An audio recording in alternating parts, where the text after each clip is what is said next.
How AA maybe ruined my marriage and is a cult. Throw away for obvious reasons. I just have to scream into the void somewhere, and there is no subreddit which caters to my specific grudge. I've, 42M, been with my wife, 39F, for 10 years. We have 2 littles, 3 and 5. During our relationship, my wife drank daily. It got to the point where, after I got home from work, I would take point with the kids and she would drink 1 to 2 bottles of wine. During this time, I did my very best to support her and our family. She's a great mom, that's never been in question. And she has always been incredibly strong. We have had our ebbs and flows, but always expressed our deep love, were great at communication, and great at repair. In Jan of this year she decided to get sober and I was so happy and proud of her. She quickly decided to join AA and I was very supportive. At first she attended meetings daily and that was great. Then she got a job and was working full-time, then going to meetings.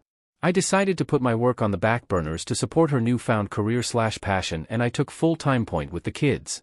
She was gone 10 hours a day when she worked because she would go to AA. The disconnection between us began to get wider, but I continued to put her career and her sobriety first, believing that once she got over the hump and got her feet under her, it would smooth out. We went to couples therapy during this time too. Then one week in July she got extra distant, explaining that the step she was on was really tough. 3 days later and she asked for a separation out of the blue.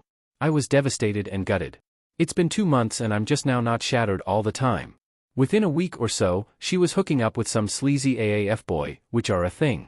Not a deal breaker for me, but hard to deal with, to say the very least. Here's the thing. Her sponsor literally did this exact same thing at the exact same time in her sobriety. All of her friends are now AA people.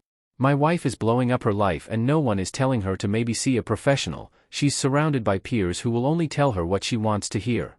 She's putting her trust into a peer who is a manipulative narcissist. The first time I met her sponsor I got bad vibes. She's putting AA first, and while she is sober, she has traded one problem for another. She has told me to at AA has taught her that she's sick and weak, and that only by giving it all up to God and admit she is weak and powerless can she stay sober. I've been to meetings and everyone says that if you stop going you'll relapse. My wife never believed in God. A higher power, yes, but one that empowered her, not one which views self-power as the reason she kept drinking. It's so messed up and such a vicious cycle to me. It takes away all the power of the individual and teaches them that they are weak and sick. A solid recovery program should have the goal of not needing daily meetings. When my wife experienced an existential crisis, the people she trusted to point her in the right direction are just peers struggling to stay sober. One of the worst parts about this is that this isn't who my wife is. She has been someone who gets therapy when she needs it, someone who knows she's strong and capable, someone who believes in us and our family. I don't know if we will reconcile. I love her so much and, because of my own history with drugs, understand deeply the crisis one faces when they get sober. I am willing to work everything out because I have so much compassion for her. Time will tell if she is.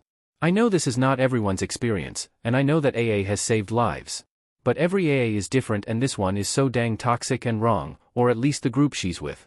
AA is a peer group and not equipped to handle people when they break. The sponsor relationship can so easily be a messed up power dynamic, especially when the sponsee is in such a lost headspace. I supported my wife fully, eventually at the cost of myself. I am not faultless, and I have taken responsibility for myself and am focused on improving my issues, and this is where I'm at. Thanks.